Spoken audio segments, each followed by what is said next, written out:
Clutch motorcycle का एक बहुत महत्वपूर्ण हिस्सा है। यह मोटरसाइकिल के हैंडल पर स्थित क्लच लीवर का उपयोग करके नियंत्रित किया जाता है। सबसे पहले ये देखते हैं कि क्लच मोटरसाइकिलों में कैसे असेंबल किया जाता है। इंजन क्रैंकशाफ्ट को घुमाता है। क्रैंकशाफ्ट में मौजूद गियर की सहायता से इंजन का पावर क्लच हाउसिंग तक पहुंचता है। क्लच असेंबली मोटरसाइकिल की गियर बॉक्स में इनपुट शाफ्ट को घुमाता है।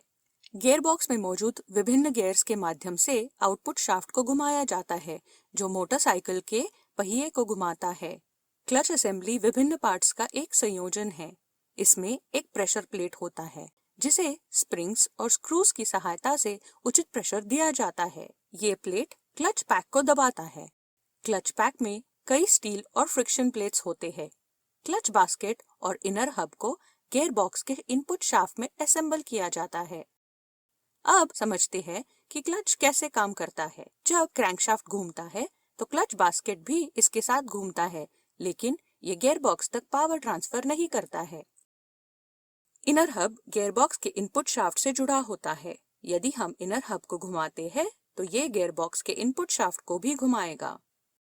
क्लच की कॉन्सेप्ट समझने के लिए हम एक काल्पनिक कनेक्टर लेते हैं, जिसके बाहरी और भीतरी हिस्से पर दांत है, जो इनर हब और क्लच बास्केट से इंटरलॉक हो सकता है। यदि हम क्लच बास्केट और इनर हब के बीच में इस काल्पनिक कनेक्टर को असेंबल करते हैं, तो हम इन दोनों को एक साथ घुमा सकते हैं।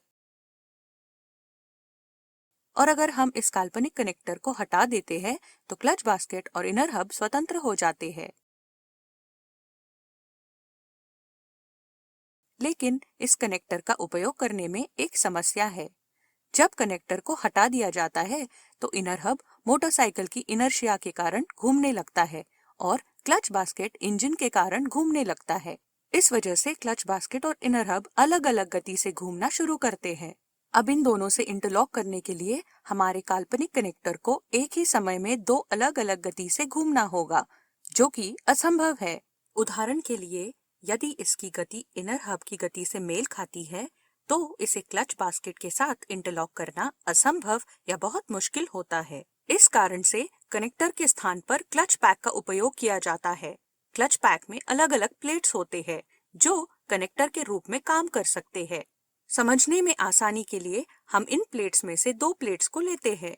इन प्लेट्स में से एक फ्रिक्शन प्लेट है और दूसरा स्टील प्लेट है।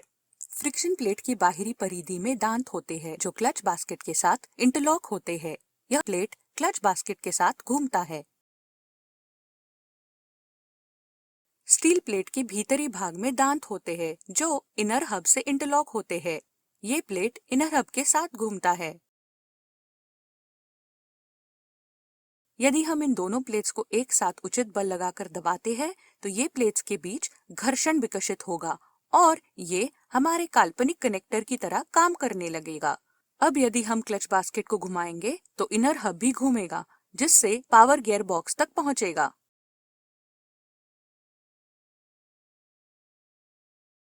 यदि हम प्रेशर को रिलीज करते हैं तो ये प्लेट स्वतंत्र हो जाते हैं, जिससे पावर ट्रांसफर बंद होता है। मजबूती और घर्षण को बढ़ाने के लिए कई अन्य प्लेट्स का उपयोग किया जाता है। अब समझते हैं कि मोटरसाइकिल चलाते समय इन प्लेट्स पर प्रेशर कैसे बदला जा सकता है। हम इसके लिए प्रेशर प्लेट का उपयोग करते हैं। इसमें डक्ट्स होते हैं, जहां स्प्रिंग्स फिट हो जाती है। प्रेशर प्लेट और स्प्रिंग्स को रिटेनर बोल्ट्स का उपयोग करके उचित प्रेशर दिया जाता है, जिससे प्लेट्स के बीच पर्याप्त घर्षण विकसित होता है।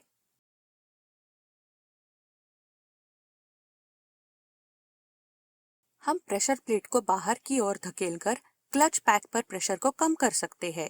यह प्रेशर को कंट्रोल करने के लिए हम क्लच लीवर का उपयोग करते हैं। क्लच लीवर को खींचने और छोड़ने से एक केबल या हाइड्रोलिक सिस्टम एक एक्चुएटर आर्म को घुमाता है।